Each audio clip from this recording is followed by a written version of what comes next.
Saudações, salve E aí, seguidores, gente? seguidoras do nosso Encontro com o Autor. Eu sou o Rafael Cavalcante, bibliotecário da Câmara dos Deputados, e hoje um dos mediadores aqui da 40ª edição deste programa, que é uma parceria entre o Centro Cultural e o Centro de Documentação da Câmara dos Deputados. E ao meu lado, Maíra Brito. Oi, gente, boa noite. Eu sou Maíra Brito, sou jornalista aqui também da Câmara dos Deputados. Junto com o Rafael, temos o prazer de receber o Ale Santos nesse encontro com o autor de hoje. Seja muito bem-vindo, Alê. É um prazer tê-lo conosco aqui no nosso programa, abrilhantando as 40 edições do Encontro com o Autor, desde 2017, chegando em 2022, aí no YouTube, no streaming da Câmara dos Deputados. Legal, Rafael. É um prazer demais estar aqui com você, com a Maíra, com todo mundo que acompanha esse programa aí. Poder falar do que eu amo, do que eu vivo fazer, que é escrever ficção, escrever coisas legais assim para mim. Que massa, muito massa ter você aqui com a gente. E Maíra vai fazer as honras, falar um pouquinho da quem é o Ale Santos, bastante conhecido, mas também trazer um pouquinho da biografia dele. Então, o Ale Santos é comunicador digital, autor de ficção científica e fantasia afro-americana, podcaster no Infiltrado no Cast e consultor de gamificação pela Savage Fiction. Foi finalista do Prêmio Jabuti 2020 com o livro Rastros de Resistência e é autor de Cangoma, conto afrofuturista inspirado em uma música homônima da Clementina de Jesus. Presente no livro Todo Mundo Tem Uma Primeira Vez. Em 2021, lançou O Último Ancestral pela editora HarperCollins, que é o que a gente vai conversar principalmente hoje sobre esse livro. Tá aqui, ó. Aê, o último ancestral ali, mostrando a O Último capinha. Ancestral, olha Gente, aqui. você tá aqui longe, eu trago ele também. Cadê nós três aqui, ó, viu? Peraí, eu Você vou leu pegar no o bola. Kindle? Nosso diretor já vai me matar que eu saí aqui do ar. Peraí, eu vou pegar. Nosso diretor, Bruno, aqui. Ixi. Olha aí, gente. Olha aí, gente. O último Lindão, ancestral. hein? Essa capa. É a primeira obra afrofuturista brasileira numa grande editora, que é a HarperCollins. A HarperCollins é o segundo maior selo editorial do mundo. Então, assim, hoje, com o Último Ancestral, eu sou colega do mesmo selo de Tolkien, do Senhor dos Anéis, ou do Arthur Conan Doyle, que escreveu o Sherlock Holmes. Então, só o fato de ser a primeira vez que uma mega editora desse tamanho da HarperCollins investe numa ficção científica futurista já é algo histórico aqui no nosso país. Não, e algo Parabéns. assim para viu, Ale? Parabéns e que bom que você está aqui conosco. Ale, eu vou ler um pouquinho aqui sobre. Deixa eu só focar aqui direitinho, que eu saí aqui do. Voltei. Eu vou ler um pouquinho sobre afrofuturismo, enfim, né? Um textinho. Ó, a ação científica de Santos usa elementos do afrofuturismo, movimento cultural, estético e político, que cria narrativas de protagonismo negro, numa fantasia urbana eletrizante, trazendo referências da fé, da cultura e da história africana no Brasil.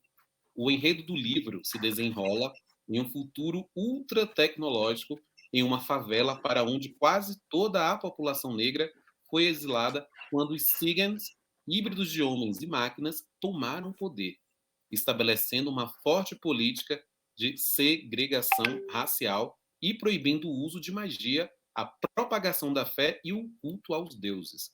O personagem principal, Elia, é um jovem que busca no esquema de roubo de carros uma vida melhor para si e para sua irmã, a Hannah, uma adolescente autodidata em linguagens eletrônicas. O personagem vê sua vida mudar completamente ao descobrir que carrega em si o espírito do último ancestral, título do livro, né? Entidade poderosa capaz de salvar os moradores da favela. Então, o último ancestral, último lançamento de Ale Santos pelo selo HarperCollins, que nós vamos abordar aqui nessa 1 hora de encontro com o autor. E, gente, como é que funciona a dinâmica? Conta, Rafa. Como é que a nossa dinâmica nós vamos fazer algumas questões para ler, e a gente quer muito que vocês aí que estão nos acompanhando no Facebook, no YouTube, mandem perguntas também. A produção vai passar para a gente, então fiquem à vontade. E Maíra, com você. Ale, eu ia começar perguntando se você escolheu o afrofuturismo pensando em engajar o público jovem brasileiro, a juventude negra brasileira. Eu sei que é um gênero que você gosta, mas você também pensou nesse público específico? Sim, com certeza eu pensei nesse público específico, porque esse público é meu espelho, sou eu, né? Eu penso muito em como era aos 16, aos 14 anos de idade. E eu era esse cara, se olhar aqui atrás, aqui na minha bibliotequinha pequena, você vai encontrar muita ficção científica e fantasia. Eu era esse cara que lia Cavaleiros da Távola Redonda, lia O Senhor dos Anéis, e eu falava, putz, legal, tô adorando, é genial. Mas onde estão as pessoas que se parecem comigo, sabe? Onde eu estou dentro dessa história? Quando eu descubro o afrofuturismo, sendo esse meu espaço, não só meu espaço enquanto autor de ficção científica negra, mas também o espaço para eu colocar os personagens que tem a minha cara, que tem a cara do meu bairro, que tem a cara das pessoas do morro onde eu nasci, tá ligado? Então, acho que o afrofuturismo, eu olhei para ele, sim, como uma forma de me conectar, mas não só me conectar com a audiência, mas também de me representar ali, sabe? Eu gosto, e quando você olha, por exemplo, a década de 90, a gente teve uma atuação muito forte do Will Smith assumindo filmes de ficção científica que são inspirados em obras clássicas, né? Então, acho que eu estava muito inspirado por isso também. O Will Smith, ele fez Independence Day, todo mundo lembra Independence Day, sucesso. Era um homem negro lutando contra aliens. Falei, caramba, isso é muito legal, cara. Isso tem a ver comigo. O Smith fez Eu Sou a Lenda, depois ele fez Eu, Robô, que é baseado numa obra do pai da ficção científica, que é o Isaac Asimov.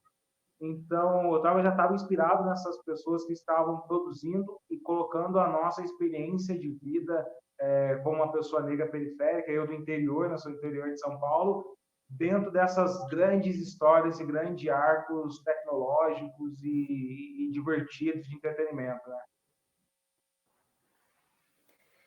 E você estava falando desse marco que foi publicar pela HarperCollins. Como é que você chegou lá na editora? Assim, conta aí, dá as dicas para os outros autores brasileiros, os outros autores negros que queiram também seguir, assim, chegar numa editora grande. O caminho é muito torto, assim, sabe? Não foi um caminho reto, não foi simplesmente a HarperCollins não foi uma das primeiras editoras que chegou até mim, assim. Na verdade, eu tinha recebido umas propostas de outras editoras também, porque o que aconteceu é que depois do meu primeiro livro, O Rastro de Resistência, é um livro de historiografia, né? Um livro que foi finalista do Jabuti.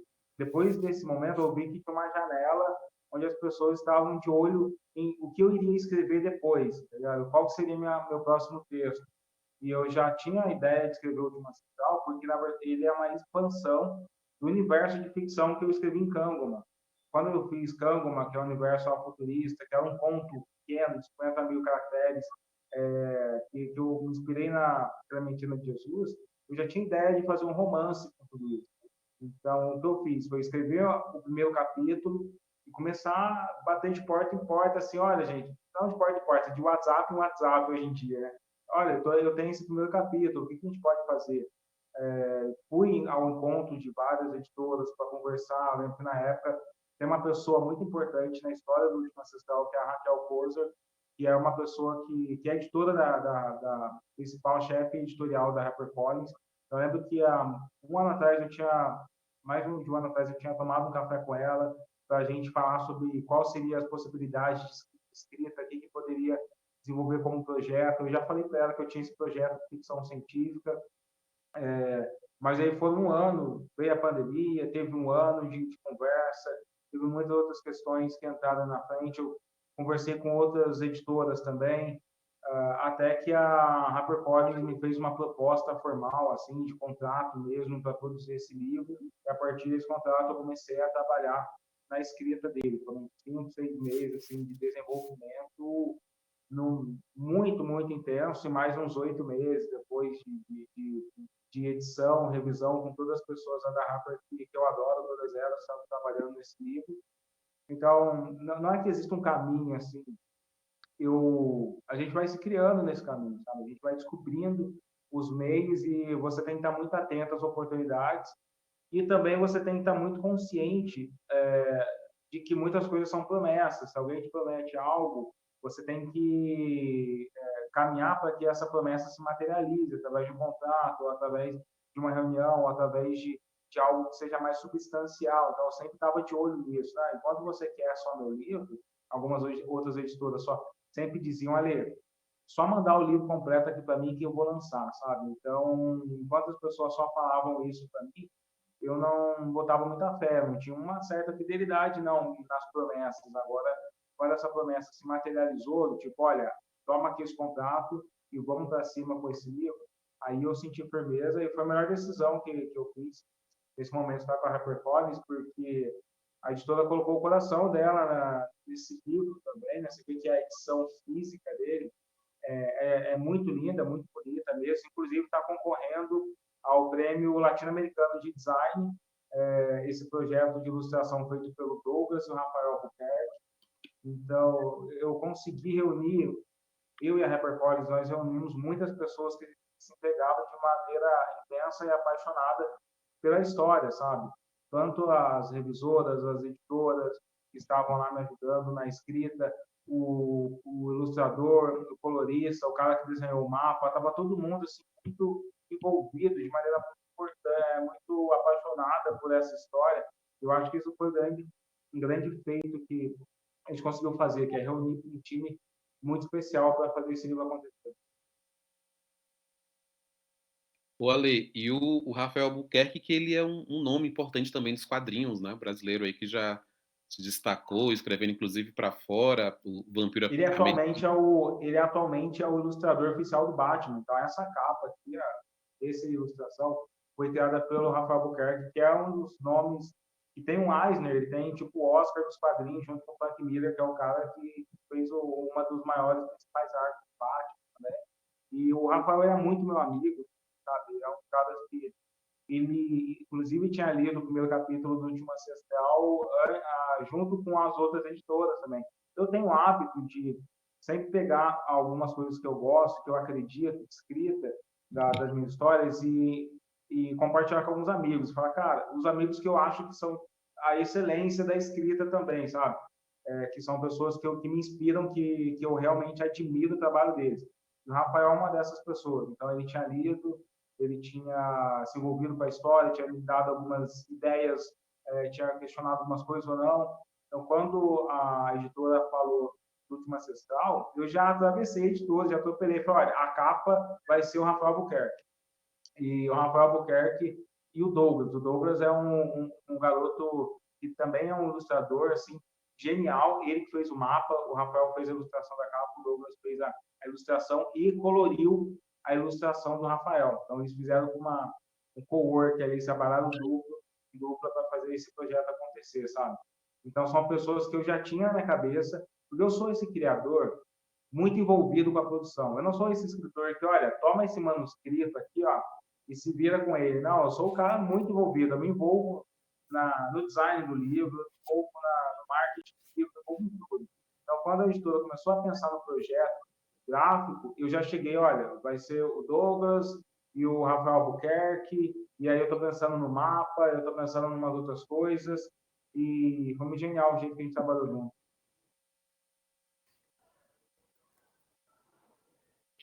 E aí, Maíra, mande sua próxima pergunta. Fala um pouco do seu processo criativo. Você falou 5 meses trabalhando, que na verdade é uma história que você já vinha desenvolvendo, né? Tem aí um repertório, um histórico que não começou nesse livro, está vindo de antes. Mas conta, como é que foi desenvolver esses personagens? Tem uma coisa super bacana com os nomes e tem uma tradição africana que dar nome aos personagens, dar nome às pessoas é algo super importante, né? Então a gente fica lá, nossa, como é que por que é Elia, por que é Mós, por que você escolheu? Conta desse seu processo. E até agora, Maíra, muitos leitores ainda não perceberam todos os easter eggs, todas as dicas culturais que eu coloquei aqui no Último Ancestral. Porque como você falou, agora quem vai comprar esse livro vai sacar, cada nome tem um significado. Então, uma vez o leitor falou, nossa, Ale, eu comecei a pesquisar os nomes que você colocava, eu comecei a entender e parece que expandiu a minha visão sobre a cultura africana, inclusive, né? Porque eu trago um pouco de religiões africanas aqui, mas eu trago muito de folclore e de cultura regional também de alguns países da África, né? Então, a própria favela se chama Obambo, que é um ser místico, se não me engano, do folclore de Gana, e que era um tipo de um fantasma amaldiçoado que rondava as florestas, alguma coisa nesse sentido. Então, eu trago para cá e ele tem um significado real ali nesse livro, porque o Bambo, que é essa favela, ela também está morrendo no livro. Ela está dando muito estou dando muito spoiler no meu livro, mas a favela ela está morrendo e ela realmente está se transformando numa coisa diferente. Então, meu processo, como eu sou pesquisador, como eu fiz na resistência, eu sou um cara que pesquisa muito. Eu tento dar significado para todas as coisas. Não que isso seja uma regra que todo mundo deve seguir da escrita, mas é uma loucura que está na minha cabeça. Então, eu tento dar significado para todas as coisas. O Elia mesmo, as pessoas perguntam, nossa, mas por que o seu protagonista se chama Elia? Então, ele é inspirado no Haile Selassie, da Etiópia. Então, quando você inverte Haile, você vê que o nome dele é Elia. Então, você vê que tem muitas informações que eu vou colocando. No meu processo, eu sou um escritor plotter, né? O que é um escritor plotter? Eu sou engenheiro da narrativa, eu sou roteirista também, eu trabalho com séries de TV e com séries de podcast. Então, eu sou aquele cara que vai pegar todas as referências e tentar arquitetar, criar ali uma teia narrativa de como todas as coisas se conectam.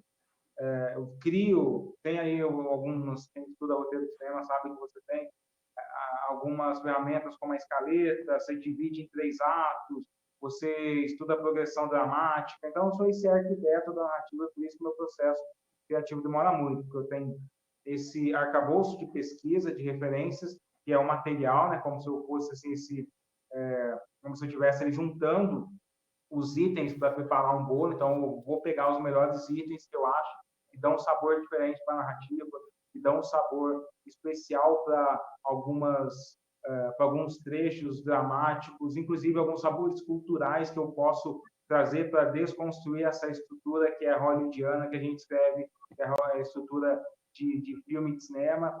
Então, eu vou pegar esses ingredientes, aí depois eu vou organizar ele, sabe? Vou organizar de modo a tentar influenciar mesmo as emoções que está lendo.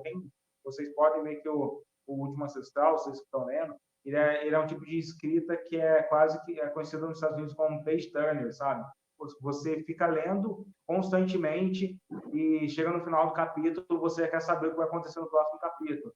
Então, são coisas que a gente faz com técnica, de escolher a quantidade de capítulos, de colocar cliffhangers, elementos assim que são narrativos no final de cada capítulo. Assim, eu sou um escritor muito técnico, eu acho que eu trouxe bastante dessa técnica de escrita para a criação desse livro. Mas seus personagens são inspirados em pessoas reais? Assim, teve a vizinha, teve o primo, tem alguém que você viu na televisão? Não são, assim. Esse é um pensamento muito tradicional do realismo, né? Então, o Brasil tem uma tradição escrita realista, Nelson Rodrigues e outra coisa, que geralmente tentam se inspirar, e que é natural, por exemplo, de novela. Sempre o autor de novela está falando, olha, me inspirei na vizinha, me inspirei nisso, porque é um pensamento muito de crônica. Como eu tentei fazer ficção científica, que é o pensamento alegórico, o meu processo de criação de personagens é um pouco parecido com a criação do Vogler, né, que é um narratologista que praticamente ele definiu como que o processo Disney de criação de personagens acontece. Então, eu tenho ali um personagem central, que vamos chamar de herói, mas você pode ver que a figura do Elia desconstrói o herói tradicional, né, mas ele é ali, a função narrativa dele é o herói, e todos os outros personagens, eles são praticamente complemento da personalidade do Elia. A gente chama de emanação. É como se cada um deles tivesse uma relação íntima com a existência do Elia. Então, por exemplo, a Hannah, eu criei ela exatamente para ela provocar o Elia a não se prejudicar, sabe? A sobreviver. A Hannah simboliza o instinto de sobrevivência do Elia. Tanto que no livro, é ela que é a irmã dele, é por conta dela que ele deixa o crime, deixa de ser autodestrutivo, ele sempre está pensando, eu preciso voltar para casa para cuidar de alguém. Então, é uma emanação do Eli. Então, o Zero, que é um outro personagem, ele emana um lado, uma necessidade do Eli de procurar uma paternidade, porque ele não conheceu os pais dele. E essa figura que ele se espelha é uma figura que também simboliza o quanto ele vive numa área cinzenta, o quanto não é uma questão só de ser mocinho e de ser bandido, o quanto ele precisa, às vezes, se perdoar pelos erros que ele mesmo tem. É um processo de criação de personagem quase que freudiano, assim, um estudo psicológico maluco de como cada personagem pode influenciar a existência do Elia. Eu tenho uma questão ali que, assim, você é um escritor bastante técnico, né? Você, inclusive, traz essas técnicas de roteiro. E eu estava ouvindo um podcast que dizia que aquele livro que inspirou o filme Jurassic Park, ele foi meio que encomendado já com essa intenção, não sei se, não vou falar aqui com precisão, mas não sei se a equipe do Spielberg, o próprio Spielberg, já comprou o livro do Michael Crichton. Mas, enfim, o livro foi concebido, inclusive o próprio autor foi o roteirista, né? E foi aquele sucesso todo. Eu queria saber se isso é uma possibilidade para você, de quando você concebe esse universo aí ficcional de Último Ancestral, você também já pensa em possíveis adaptações, porque a gente não teve como, na leitura do livro, de lembrar desses universos ficcionais que são bastante evidência, né? Principalmente quando que se referem à adaptação de quadrinhos de super-herói, Pantera Negra, enfim. Eu queria saber se isso foi uma realidade para você. Sim, quando eu crio qualquer história, qualquer narrativa, assim, eu penso no que pode ir além, sabe? Eu penso, mesmo que não seja uma realidade naquele momento, como essa narrativa que poderia se expandir para uma série de ficção em podcast. Eu fiz série de ficção em podcast. Como que essa narrativa poderia, por exemplo, explorar novos livros, né? Teve a continuação do Último Ancestral, que eu já estou trabalhando nela, vai se chamar Divindade Digital. Então, já tenho a ideia de expandir esse universo. O Último Ancestral, eu pretendo passar os próximos 10 anos construindo este universo de ficção futurista, para trazer novos personagens, novas histórias, novos arcos. Talvez essas histórias vão para a TV, talvez essas histórias vão para podcast, talvez vão para histórias em quadrinho, né? Então, eu não tenho, assim, tudo vai depender das portas que forem se abrindo nos próximos anos e das negociações que eu for fazendo, porque a vontade de escrever, eu tenho material dos próximos 10 anos já, eu tenho planejado aí vários livros, e agora eu estou nesse momento de avaliar essas possibilidades, sim, desse livro sair do livro, virar alguma outra coisa, já tem algumas conversas acontecendo, para depois trazer, para depois a gente contar o próximo capítulo desse universo. Mas no mundo ideal para você, você acha que uma adaptação para o cinema, por exemplo, você iria para uma animação ou você acha que é live action mesmo? Porque, nossa, a descrição é muito vívida dos lugares e a ação também, a gente sente à medida que vai lendo, assim. O que é que te deixaria mais feliz? Ou os dois, não sei. As duas coisas me deixariam feliz, assim, sabe? Eu acho que essa é uma resposta muito difícil de dizer, porque depende de vários fatores, assim. Eu acho que é comum de alguns universos de ficção você ter as duas coisas simultâneas. Então, por exemplo, uma série que eu gosto muito e que vai iniciar, que é The Boys. The Boys tem uma série live action que conta a narrativa principal, e The Boys tem uma série de curtas chamada Diabolical, que conta outros personagens dentro desse universo. Para mim, esse tipo de coisa me interessa. Para mim, eu quero expandir esse universo. Se eu puder fazer animação, eu vou fazer animação. Se eu puder fazer série de TV, se eu puder fazer filme, tem muitas coisas. Tem recortes dentro desse livro que eu passo muito rapidamente, né? Por exemplo, o Massacre dos Santos, que é a história de como Saiyans iniciaram um protocolo de esterilização da religião dentro desse universo, que foram algumas semanas de perseguição a qualquer sacerdote ou mãe de santo que tentasse rezar ou fazer as suas orações, seus rituais. E eu acho que só esse recorte já daria um filme muito legal, tá ligado? Isso daria um filme bem bacana. Mas tudo vai depender das conversas que estão rolando aí para adiante. E lembrando para os nossos seguidores e seguidoras de seguir as mídias sociais do Centro Cultural da Câmara dos Deputados no Facebook e também da Biblioteca da Câmara no Instagram, @biblioteca.câmara, @biblioteca.câmara, e também no Facebook e da Escola da Câmara, onde a nossa querida Maíra Brito trabalha. Maíra, fala as redes da Escola da Câmara. No Instagram é o @Escola da Câmara, que vai ter muito conteúdo de educação para a democracia, conteúdo de educação legislativa. No Facebook é @Escola da Câmara Deputados.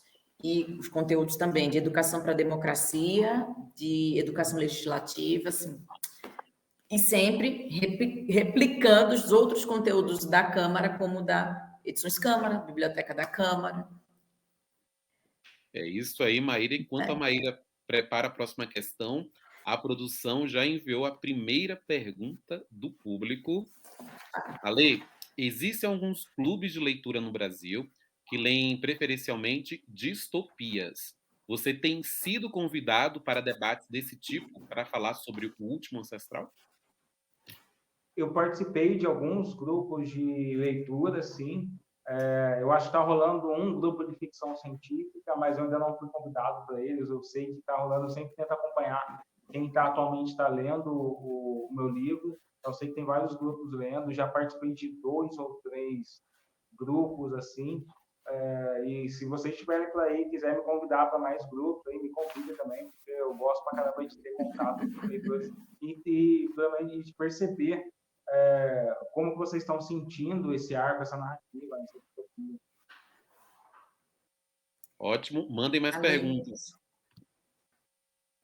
Ale, acho que tem um público muito fiel do afrofuturismo, né? Quem lê pela primeira vez fica muito apaixonado e é uma porta para estudar a cultura africana dos diversos países de África, né? E como você mesmo apontou, quando você vai construindo a narrativa do último ancestral, você traz referências de regiões diferentes. Então, tem desde referências queméticas, né, do Egito, tem referências iorubás, que vão vir da Nigéria, do Benin. Como foi para você colocar isso tudo numa mesma história, assim? E como é para os leitores ver isso tudo junto, né? Porque você vai falar dos griots, mas vai falar da capoeira e vai falar... Eu não estou querendo dar spoiler, mas existe essa combinação de coisas, né? Como é fazê-las conversarem sem criar contradições, digamos assim? Para mim, assim, é muito natural, porque eu sou a cultura nerd pop é sobre isso, né? Quando você pega, a gente já super citou aqui o Senhor dos Anéis, mas o que é o Senhor dos Anéis se não um compilado de várias mitologias europeias, né? Você tem ali desde influências cristãs católicas, galesas, você tem influências alemãs, você tem influências nórdicas, né? Tipo Gandalf, que é o nome do mago do Senhor dos Anéis, é um nome nórdico, uma divindade nórdica. Então, tava sempre que eu cresci lendo esse tipo de fantasia. Toda fantasia é medieval. Todo Harry Potter é um compilado de contos de fadas, de inúmeras culturas diferentes. Então, quando eu tive a oportunidade de fazer a minha fantasia, de fazer a minha ficção, eu falei, putz, por que eu não posso fazer isso, né? Por que eu preciso escolher só um caminho? Por que eu não posso fazer também assim como o Senhor dos Anéis construiu a sua nova mitologia, inspirada em outras mitologias, assim como Star Wars é um compilado de várias outras referências mitológicas também para dentro da sua obra, eu também posso fazer isso, eu também posso pegar várias coisas e dar uma coesão, mas aí é trabalhoso, esse trabalho de confabulação, de criar uma lógica ficcional, é o que é o mais trabalhoso, é o que mais demanda tempo no meu processo criativo, né? Não é simplesmente pegar um deuses de Kemet e colocar do lado de orixás, e isso não faz sentido, as pessoas não têm a dissonância com isso. tem que ter uma explicação, tem que ter uma gradação, tem que ser sutil. A maior parte das pessoas ainda está descobrindo todas essas conexões e essas referências no meu livro. E isso é fenomenal, porque quando você coloca uma quantidade de camadas de mitológicas grande numa obra, cada leitor vai ter uma experiência com essa camada. Então, se você quiser entender, por exemplo, o último ancestral a partir de uma perspectiva de movimento Rastafari, você vai conseguir contar algumas coisas ali. Se você quiser aprender entender a partir de uma perspectiva de Yorubá, você vai encontrar a partir de leituras que tinha pessoas que eram iniciadas do candomblé da Umbanda que faziam interpretações das jornadas dos personagens fenomenais, geniais. Agora, se você também quer entender o Último Ancestral como uma obra conectada ao punk e ao hip hop e ao trap, você também vai conseguir entender só a partir desse momento também. Então, assim, isso é a riqueza que a gente ganha quando a gente consegue colocar camadas. A gente consegue se conectar com pessoas com intenções diferentes dentro da mesma história. Ale, e essa questão dos universos ficcionais, né? Tem uma questão aqui do nosso diretor, Bruno Angrisano, que ele fala o seguinte: de certa forma você já tocou nesse tema, né? Que a sua obra ela vai aí ao encontro da cultura nerd, e ele pergunta como é escrever para um público tão ávido e ligado em referências, e aí eu acrescento, se você se sente, sei lá, mais pressionado, porque o pessoal da cultura nerd costuma ser bastante exigente, né, com o material que consome. Se de alguma forma você já sentiu essa pressão, como é que é escrever para esse público? Eu acho que eu não senti pressão, sabe? Tem uma música do Rashid que ele fala que pressão para nós, né? Tipo, ter que pagar as contas, ver as pessoas sair da nossa realidade e fazer as coisas acontecerem. Então, eu não me pressiono por escrever ou por expectativa das pessoas nesse sentido, sabe? Eu não acho que, até porque eu também já fui nerd, eu sou o cara que ama a série clássica do Star Trek. Então, eu sou esse cara que fica cobrando os outros, olha, isso não faz sentido nessa história de Superman, isso não faz sentido na série do Halo, isso não faz sentido nenhum na ficção científica. Eu sou esse cara que faz essas cobranças. Então, por eu ser um desses caras que faz essa cobrança, é muito natural que eu também tente antecipar elas com respostas. Por isso, meu processo criativo é muito doloroso, muito meticuloso, sabe? Porque eu não sou um cara, um não nerd tentando se conectar com as pessoas nerds. Eu sou um cara que foi um nerd periférico do interior de São Paulo, tentando me conectar com essa juventude que também gosta de Naruto, que também gosta de Senhor dos Anéis, que também gosta do Pantera Negra, sabe? Que também gosta de rap, de punk.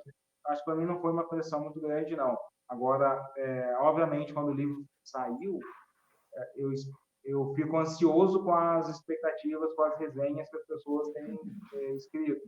E, atualmente, as resenhas estão me dando muita felicidade, assim, porque elas são muito fenomenais, assim. Eu acho que o pessoal tem gostado demais e isso tem me animado. Eu tenho um ponto para a gente conversar, porque você traz uma reflexão muito massa na história, que é essa reconexão com a ancestralidade, com a linguagem ancestral, com a espiritualidade, de certa forma, como se a gente tivesse... abrimos mão disso em favor da tecnologia. E é uma reflexão que, vai parar para pensar realmente, será que a gente não está mais conectado aqui com o celular do que aqui com o livro, né? E como é que você vê o seu público recebendo o livro e recebendo essa reflexão? Porque provavelmente mais gente talvez leia no tablet, no Kindle, do que leia aqui a versão impressa, né? Mas você está sugerindo que a gente reflita e retome coisas que são analógicas, não analógicas, mas são ancestrais. Como é esse paradoxo? Eu acho que a minha maior crítica é sobre a dissonância que a tecnologia pode criar, né?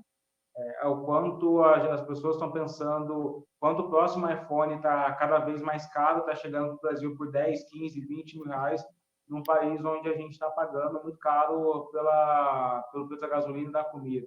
Então, isso faz com que aquela pessoa que tem a capacidade de comprar um iPhone, ela vive num mundo diferente, num mundo talvez segregado, sabe? E aí, quando a gente está falando de tecnologia, também está falando de tecnologia médica, hospitalar. Então, onde são as regiões que a gente tem, que as pessoas têm mais condições ou mais acesso aos melhores equipamentos tecnológicos para um tratamento de câncer ou para algum outro tratamento, sabe? Então, a questão da tecnologia é sobre essa segregação que pode acontecer realmente de criar uma população invisível, uma população que ainda não tem acesso à internet, que ainda não tem acesso a tecnologias a gente sabe que nem todas as escolas do Brasil têm acesso a um Wi-Fi de qualidade, o quanto isso pode ampliar e melhorar a educação das crianças, sabe? Então, a minha grande questão com a tecnologia é o quanto um grupo, que é esse grupo mais privilegiado, eles não entendem que a gente precisa democratizar o acesso à tecnologia. Senão, eles vão se tornar esses sargentos, eles vão estar lá na frente, usando as melhores tecnologias e culpabilizando as pessoas lá atrás por elas não terem acesso, não terem condições, né, às vezes, de fazer um cadastro, de acessar um site, de ler, por exemplo, no Kindle. Eu fico imaginando que na época que eu me formei, né, na faculdade, eu acho que eu me formei em 2016, 2017, aí não tinha tudo isso que a gente tinha, né? Eu não tinha um celular capaz de fazer uma conexão capaz de estar aqui com vocês. Eu não tinha nem Kindle. E eu não tinha um notebook, eu me formei na universidade sem ter notebook, sabe? E eu ficava pensando, caramba, hoje eu penso, se eu tivesse naquela época tudo isso que eu tenho hoje, eu tinha aproveitado 20 vezes mais, eu tinha lido 30 vezes mais, eu não tinha que imprimir as apostilas, eu poderia fazer meu fichamento de jeito mais rápido. Então, para mim, a questão da tecnologia não é necessariamente o quanto a gente precisa repetir ela, mas o quanto a gente precisa criticar para que ela não segregue a sociedade. Mas, de qualquer maneira, essa elite que tem acesso à tecnologia, ela também nos afasta dessa questão de onde a gente veio, das questões ancestrais, das questões culturais, que nos mantém unidos, de certa forma, né? Essa elite vai criando uma individualidade onde cada um tem o seu tablet e não compartilha com o outro. Exatamente, porque está todo mundo dentro dessa dinâmica de correr pelo... Essa é uma diferença clássica do futurismo e do afrofuturismo, né? O futurismo, ele tradicionalmente vamos para a próxima invenção, vamos avançar cada vez mais. Só que a gente está avançando cada vez mais, querendo levar o homem para a Lua, querendo levar o homem para Marte, quando a gente não resolveu os problemas de falta de comida e de saúde aqui na Terra, sabe? Então, esse pensamento, esse modo de pensar, ele é o pensamento que nos desconecta da ancestralidade, da nossa história, da nossa essência, de quem a gente é, inclusive enquanto povo latino-americano, brasileiro, afro-brasileiro, porque você está sempre pensando no próximo. Sabe a alegoria do Santo Graal? O Santo Graal é aquela alegoria de que o Graal nunca é encontrado, né? Então, o futurismo é um pouco assim, sempre está procurando aquele próximo degrau, e quando você quase chega lá, você não encontra porque o degrau subiu novamente. Para aquelas pessoas lá atrás que ainda precisam caminhar junto, elas vão ficando para trás. E esse pensamento seu de olhar cada vez mais para o futuro, se distanciando do que você viveu, se distanciando de quem você é o pensamento que nos desconecta da ancestralidade. Eu acho que essa é a grande alegoria que eu tentei trazer aqui na última sessão. E tem uma coisa também, Ale, que a mim me chamou muito a atenção, que é a perseguição que há, né, a religiões de matriz africana. A gente está falando de futurismo, mas também, e aí como você bem diz, né, pelo que eu entendo, pelo que eu entendi, é uma característica do afrofuturismo que não deixa de pontuar essa questão da segregação racial, porque é secular. A gente está falando de uma realidade no futuro, mas quando a gente pensa na perseguição a religiões de matriz africana, a gente está falando de os 300 anos de escravidão legitimada. A gente está falando, por exemplo, da perseguição, eu acho que no Estado Novo, e que, de certa forma, acontece até hoje, quando a gente vê aqui em Brasília a pracinha dos orixás, né, que tem lá as divindades sendo depredadas por estarem vinculadas, né, à matriz de religião africana. Então, eu acho isso muito interessante. E tem uma questão que Maíra tinha feito sobre, faça aí, Maíra, sobre a pesquisa dele da ancestralidade africana. Como é que você viu? Pois é, conta. Quem são? Onde é que você se inspira? Assim, quem é que você sugere que o nosso público, a juventude leia e procure também para chegar onde você chegou, ter todas essas referências? A Qual é a minha fonte de onde você está sugestão bebendo? a minha sugestão é ser a pessoa mais curiosa do mundo, sabe? Porque a verdade é que a gente ainda precisa descobrir muito sobre a nossa própria história, né? Vocês sabem, por exemplo, desse trabalho primoroso que a Unesco fez com a História Geral da África, um trabalho que durou 3 décadas e mais de algumas centenas de historiadores reunidos para costurar, né, essas tradições orais junto com a historiografia, porque a historiografia desconsiderava a tradição oral. Então, a gente ainda precisa fazer isso aqui no Brasil, sabe? Tem muitos personagens que a gente ainda precisa encontrar, que a gente ainda precisa descobrir, e que às vezes está preso naquela tradição oral daquela comunidade ribeirinha, de uma comunidade quilombola, ou de uma comunidade caipira do interior. Tem histórias que estão muito presas no regionalismo. Então, eu sei que eu fui para o Maranhão uma vez, eu conheci uma historiadora lá, que é a Mundinha Araújo, ela me contou coisas sobre Nego Cosmo, que eu não conseguiria encontrar aqui em São Paulo, porque tinha questões lá na biblioteca do Maranhão, sabe? Então, quantos outros líderes e outras histórias existem por aí? Então, eu acho que a gente precisa ser curioso ao extremo.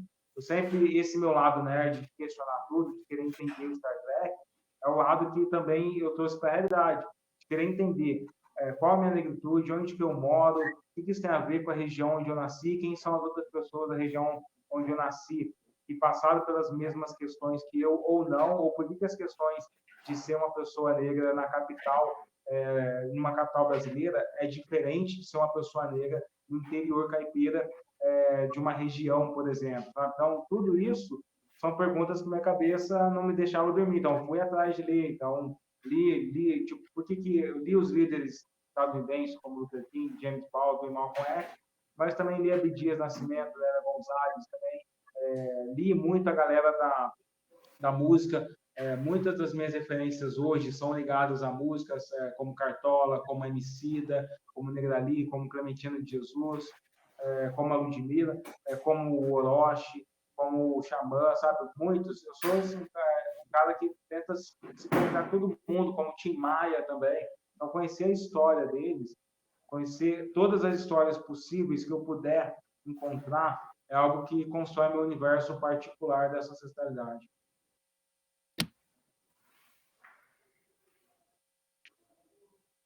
Ale, a gente tem uma questão aqui da Lucia Afonso, né? A Lucia Afonso, ela é uma escritora também, ela é aqui de Brasília, já participou inclusive do encontro, numa outra edição. Legal. E ela integra o coletivo Mulheres Maduras. E ela pergunta para ti por que você escreve, quando você começou a escrever e quais pessoas influenciaram a tua escrita. Porque eu escrevo, ela é escritora, ela fez essa pergunta mais real que existe para o escritor, né? Porque ela sabe que é difícil pra caramba responder isso daí, mas basicamente escrever confirma a minha existência, sabe? Eu existo enquanto eu estou escrevendo. Todas as principais coisas que aconteceram na minha vida aconteceram porque eu escrevi, porque eu escrevi um livro, porque eu escrevi no Twitter, porque eu escrevi um livro, porque eu escrevi uma boa redação que conseguia a bolsa do ProUni, sabe? E escrever mudou minha vida. Então, eu escrevo porque enquanto eu escrevo eu estou existindo, estou confirmando a minha existência, confirmando a minha intelectualidade, confirmando quem eu sou enquanto esse jovem afro-brasileiro, assim, escritor de ficção científica, enquanto a minha existência humana mesmo. Escrever para mim é uma expressão de quem eu sou. Eu escrevo desde os 8 anos de idade, 9, sabe? Eu lembro que eu comecei a escrever por conta de um jogo chamado RPG, Role and Play Game.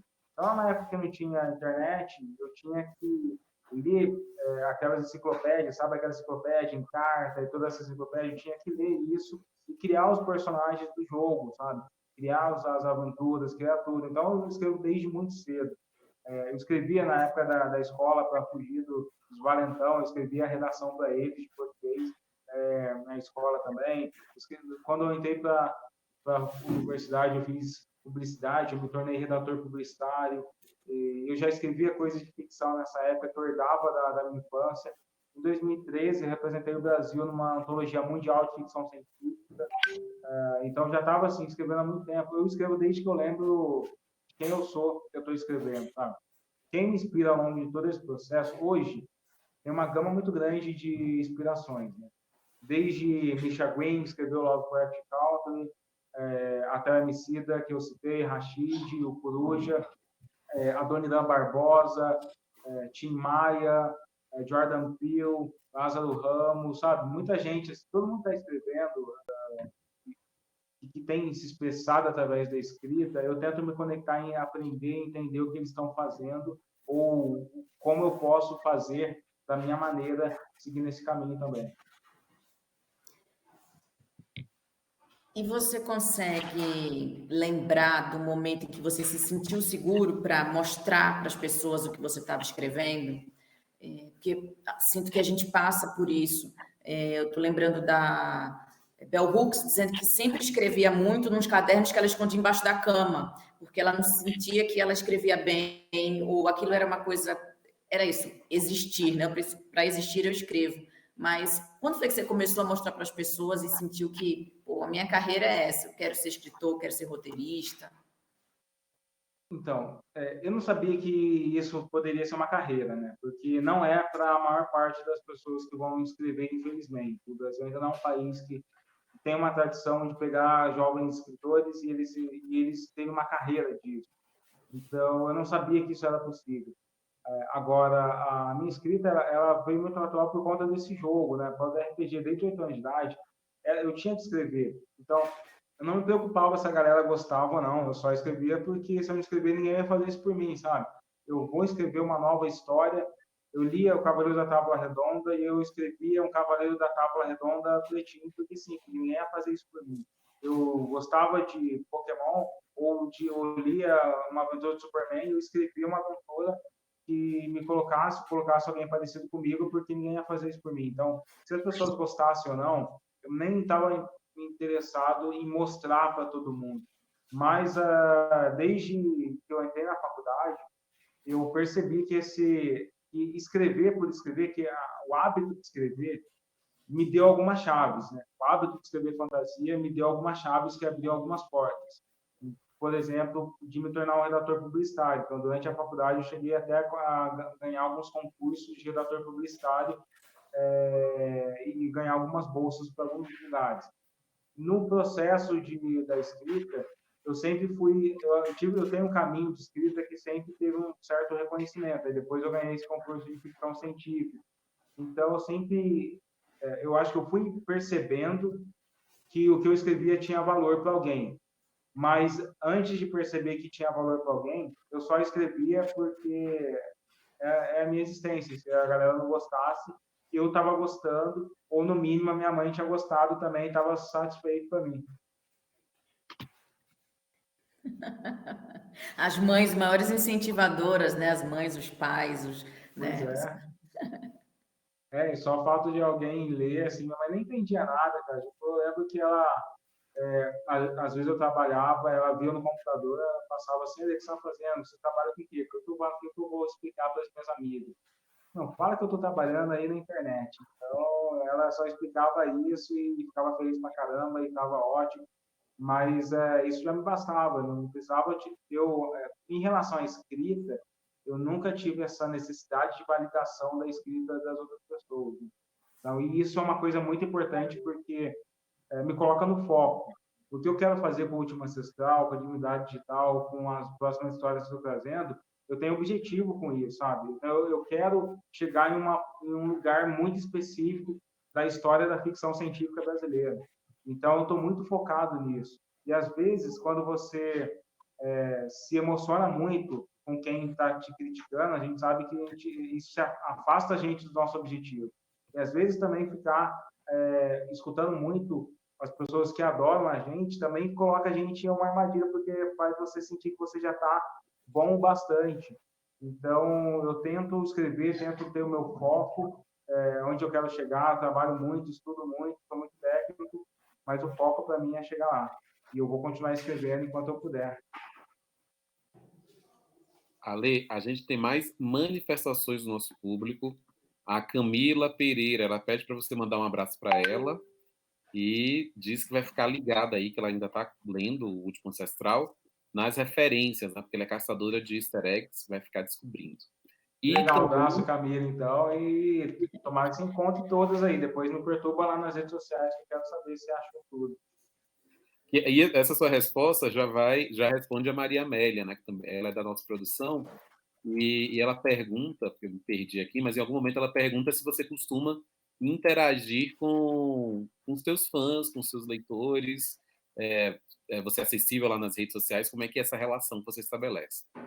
Eu adoro os leitores. Eu estou acompanhando, eu tento, assim, eu sou stalker de leitor. Então, se você está lendo o Último Ancestral, você usa alguma dessas plataformas de leitores, como o Scoob ou Goodreads, eu estou lá também para saber o que você está achando. Então, se você quer interagir comigo, as minhas redes sociais estão todas abertas, assim.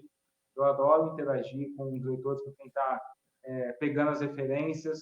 É engraçado saber que tem referência do meu livro que a minha editora descobriu depois que o livro estava pronto, sabe? O processo foi muito louco e depois que estava pronto eu falei, aquele nome vem de tal referência. Aquela personagem, tem uma personagem no meu livro, que eu não vou dar um spoiler muito grande, mas ela é praticamente a mulher do Anubis, da mitologia de Kemet. Então, assim, a minha editora leu todas as questões técnicas do livro e tal, e às vezes eu converso com ela, nossa, eu não sabia disso. Então, gosto muito de revelar esses spoilers para as pessoas. E aí, pessoal, a gente já está chegando ao finalzinho do programa, só tem mais 10 minutos. Mandem suas perguntas. Maíra também já vai aí. As últimas coisas que você quer perguntar para o Alê, mas ainda temos mais 10 minutos. Ale, você acha que hoje está mais fácil ser um jovem negro nerd e encontrar outras referências para assistir, para ler, para ouvir, que não seja só o Senhor dos Anéis, só, enfim, o Isaac Asimov? Sim, está mais fácil? Porque como Hoje, você hoje é está muito mais trazendo fácil. aí, né? De repente a gente não encontra as pistas no livro porque a gente não conhece essa história. Né? A gente diz, eita, nossa, no Egito, Kemet, existia isso. Está mais fácil? Hoje está muito mais Que, fácil, sabe? Eu tenho alguns amigos afrofuturistas escritores. A maior parte dos afrofuturistas, inclusive a Octavia Butler, a gente que é a mãe do afrofuturismo, ela não se criou lendo outros ficcionistas negros. Isso é uma coisa muito nova para essa geração, sabe? O que ela assistia, o que tinha na TV, o que elas conectava era com as histórias de viagens espaciais. Uma vez eu entrevistei a Luan Zayla e ela falou a mesma coisa, sabe? O que eu lia no passado. O Fábio Cabral também, que é outro escritor futurista. No passado era fã de Harry Potter. Era o que a gente tinha. A minha geração não tinha. Se eu quisesse ler ficção científica e fantasia de outros escritores, por mais que tivesse, talvez nos Estados Unidos, não chegava aqui no Brasil. Hoje chega a Toma Diane, hoje chega a N.K. Jemisin, hoje chegou o Colofor, hoje os brasileiros têm o Fábio Cabral, tem a Luan Zayla, tem o José Roberto, que é o escritor de steampunk, tem a minha obra. Então, hoje, parece que está criando uma tradição de ficção científica, especulativa, negra, não só no Brasil, mas na América Latina. Isso é muito novo. Nós estamos criando essa tradição agora, nós estamos vivos criando essa tradição. Nas próximas gerações, se quiser se referenciar, já vai se referenciar na tradição latino-americana negra de ficção e fantasia, sabe? Então, acho que isso é muito importante. Mas não tinha naquela época. E mesmo na cultura pop, vamos falar de pop nerd, né? Na minha época, o que tinha? Cavaleiro do Zodíaco. O Cavaleiro do Zodíaco só tinha o Cavaleiro de Touro, que era o Cavaleiro Negro. Ninguém queria ser Cavaleiro de Touro, que quase nunca aparecia. Tinha vários estereótipos na TV, mais nada, né? Saci do Sítio de Capão Amarelo, por exemplo. Hoje, você tem Super Choque, você tem a Lanterna Verde, você tem o Raio Negro, você tem o Killmonger, você tem o T'Challa, você tem o Capitão América, que é negro agora também, sabe? Você tem uma gama de personagens, tem uma personagem negra nas Meninas Superpoderosas, tudo vai dar lugar. Então, hoje é mais fácil para a gente ter esse ideal de ego como uma pessoa nerd, geek, negra aqui no país. Ale, tem uma última questão aqui. Uma pessoa pergunta: o que você está lendo no momento? Nesse momento, eu estou lendo várias coisas, assim, né? Porque eu tenho trabalhado alguns projetos de história em quadrinho e de TV, então eu estou lendo para pesquisa sobre esses projetos. Não posso revelar muito o que eu estou lendo de pesquisa, mas a última coisa que eu li de entretenimento foi o Ford, um conto da N.K. Jemisin, que está na antologia Ford, que chegou recentemente para o Brasil, que é um conto chamado Pele de Emergência. É um conto muito, muito legal também, uma ficção científica muito hardcore, também que eu adoro a N.K. Jemisin. E eu também, ocasionalmente, eu releio alguns contos de Lovecraft também, que para questionar eles também e para entender como que ele faz o terror, que é uma maneira genial de se fazer.